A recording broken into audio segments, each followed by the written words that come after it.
அன்னை ஃபவுண்டேஷன் மற்றும் அன்னை ஆம்புலன்ஸ் சார்பாக அனைவருக்கும் வணக்கம்.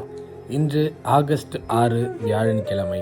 காரைக்கால் மாவட்டத்தை சேர்ந்த திரு சுதர்சன் அவர்களின் சகோதரி திருமதி ரத்னா அவர்கள் இயற்கை எய்தினர்.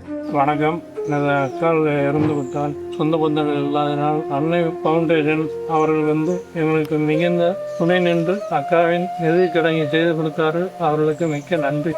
எனவே அவர்களது இறுதிச் சடங்கிற்காக அன்னை ஃபவுண்டேஷனை தொடர்பு கொண்டதை தொடர்ந்து திருமதி ரத்னா அவர்களுக்கு முழு இறுதி மரியாதையுடன் பச்சூர் சுடுகாட்டில் அவருடைய இறுதி சடங்கு நடைபெற்று முடிந்தது.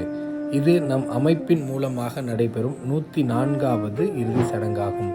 இதற்கு உறுதுணையாக இருந்த அத்துணை நல்ல உள்ளங்களுக்கும் மனமார்ந்த நன்றிகள்.